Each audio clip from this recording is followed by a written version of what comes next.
Qalatasaray Çempionlar Liqası play-off turunda rəqibi Juventus oldu. İlk oyun 17 fevralda İstanbulda keçiriləcək. Bəs bu Qalatasaray Juventusu necə keçər? Bu gün bunun haqqında danışacağıq. Videonu bəyənib kanala abunə oldunsa, keçək analizə. Bugünə qədər Qalatasaray Juventusla 6 dəfə üz-üzə gəlib. Bu oyunlarda Juventus 1 dəfə, Qalatasaray isə 2 dəfə qələbə qazanıb. 3 oyun isə heç-heçə bitib. Xüsusilə 2013-2014 sezonunda o qarlı havada qrupun son maçı unudulmaz idi. Həmin oyunda Cimbom Snyderin qolu ilə qrupdan çıxmışdı, Juventus isə qrupda saxlamışdı. Bildiyiniz kimi oktyabr ayında Juventusda məşqçi dəyişikliyi oldu. Igor Tudor göndərildi, əvəzinə isə Spalletti gətirildi. Spalletti Juventusa 23 oyuna çıxıb, 13 qələbə, 6 heçsə 4 dənə də məğlubiyyət alıb. Dünən səfərdə Interə məğlub olan Juventus hal-hazırda Serie A-da 4-cü pillədə yerləşib. Lider Interdən 17 xal geri qalan Turinlilər çempionluqdan əllərini üzüblər. Hal-hazırda Roma və Napoli ilə birlikdə ilk dörtlük üçün mübarizə aparırlar. Bayaq da dediyim kimi Interə məğlub olan Juventus 2 oyundur ki, qələbə qazana bilmirlər. Ötən turda Lazio ilə evdə heç-heçə oynamışdılar. Bu mövsüm Serie A-da 25 oyuna 43 gol vurublar, 23 top buraxıblar. Statistikadan da göründüyü kimi komanda gol vurmaqda elə də çətinlik çəkmirlər. Çempionlar Liqasında isə 8 oyunda 3 qələbə, 4 heçsə, bir dəfə isə məğlub oldular. 3 qələbəni Spalletti'nin gəlişindən sonra qazana bilən Juventus yuxarı pilləyə qalxa bildi. Onun gəlişindən sonra komandanın oyunda fərq olduğu hiss olunur. Xüsusilə müdafiə zonasında işlər daha da qaydaya salınıb. Tudorun vaxtında Çempionlar Liqasında 3 oyunda 7 gol buraxmışdılar. Amma Spalletti gələndən sonra 5 oyunda cəmi 3 gol buraxdılar və son 5 oyunda ən az gol buraxan klub olmağı da bacardılar. Gəlin biraz da Spallettinin Juventusuna taktiki cəhətdən baxaq. Son maçlara baxanda Juventus əsasən 4-3-3 sistemi ilə başlayır. Amma topa sahib olduqda bu struktur dəyişir və komanda 3-2-5 formasına keçir. Cinah müdafiəçilərindən biri içəri daxil olur, digəri isə hücuma qoşulur. Bu dəyişiklik mərkəzdə say üstünlüyü yaratmaq üçündür. Spallettinin fəlsəfəsi aydındır. Topa nəzarət, qısa paslar və mərkəzdə struktur. Juventus artıq topu kör-köranə irəli vurmaq əvəzinə səbirlə hücum qurur. Müdafiədən çıxış zamanı iki yarım müdafiəçi topu dövriyyədə saxlayır və rəqibin ilk pressing xəttini qırmağa çalışır. Amma burada bir problem var. Əgər rəqib yüksək press edirsə və ilk xətt qırılmırsa, səhv riski artır.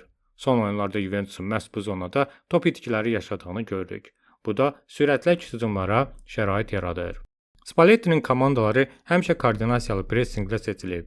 Juventusda ön xəttdə aktiv press edir. Məqsəd rəqibi cinaha sıxışdırmaq və orada topu qazanmaqdır. İlk 20-30 dəqiqə bu sistem çox effektiv görünür. Ancaq 90 dəqiqə ərzində eyni intensivliyi qorumaq çətindir. Komanda yorulduğu anda müdafiə ilə yarım müdafiə arasında boşluq yaranır. Ən təhlükəli məqam da budur. Əgər press qırılarsa, mərkəz zonasında geniş sahə açılır. Hücum fazasında Juventusun oyun modeli maraqlıdır. Cinah oyunçuları tez-tez içəri kəsir, yarım müdafiəçilər isə gecikmiş qaçışlarla cərimə meydançasına daxil olur. Bu əlavə oyunçu effekti yaradır. Sağ cinah üzərində qurulan kombinasiyalar daha çox nəzərə çarpır. Ümumi qiymətləndirmə etsək, Juventus artıq daha da strukturlaşmış və planlı komandadır. Oyun quruluşu əvvəlki dövrlərlə müqayisədə daha sistemlidir, amma keçid müdafiəsi hələ də risk daşıyır.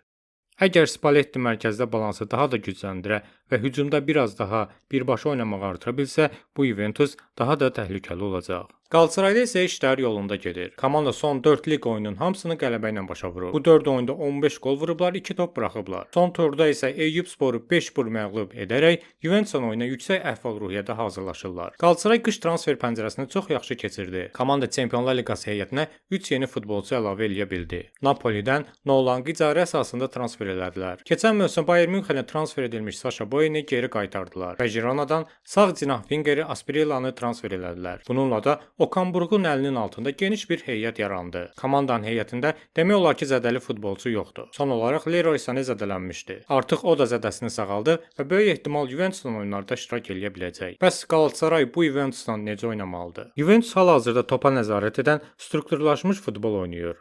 Müdafiədən səbirlə çıxırlar. Mərkəzdə say üstünlüyü yaradırlar və oyunu tempə salmadan idarə etməyə çalışırlar. Əgər sən onların istədiyi tempdə oynasan, problem yaşayacaqsan. Çünki belə oyunda Juventus topu saxlayacaq, səni qaçıracaq və səbrini test eləyəcək. Buna görə də Qalatasarayın ilk planı yüksək pres yox, ağıllı pres olmalıdır. Tam 90 dəqiqə öndə sıxmaq risklidir. Əvəzində top bir cinaha yönləndiriləndə kollektiv sıxışdırma, mərkəz pas xətlərini bağlama və ani təzyiq. Məqsəd onların mərkəzdə yaratdığı üstünlüyü pozmaqdır. Ən vacib məqam isə keçid hücumudur. Juventus müdafiə xəttini çox irəli qurur. Cinah müdafiəçiləri hücuma qoşulur və arxada boşluq qalır. Qalatasaray topu qazandığı an tərəddüd etməməlidir.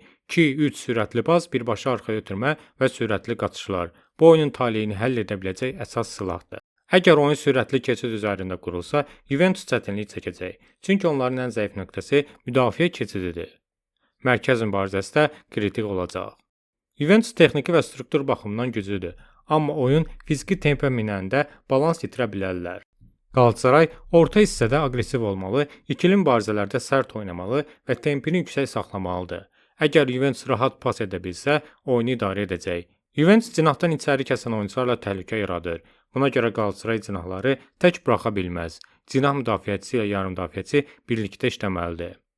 Əgər Juventus topa tam nəzarət etsə, o zaman B planı işə düşməlidir. Kompakt 4-5-1 blok, xəttlər arası məsafə dar, mərkəz bağlanmış.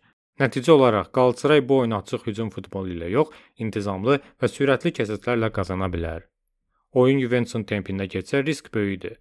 Amma oyun fiziki və sürətli olsa, üstünlük sarı-qırmızılara keçə bilər. Ümumilikdə götürsək Juventus çətin rəqibdir, amma Qalatasaray üçün keçilməz deyillər. Bugünlük bu qədər. Ümid edirəm analiz videosu xoşunuza gəldi. Videonu bəyənib kanala abunə olmağı unutmayın.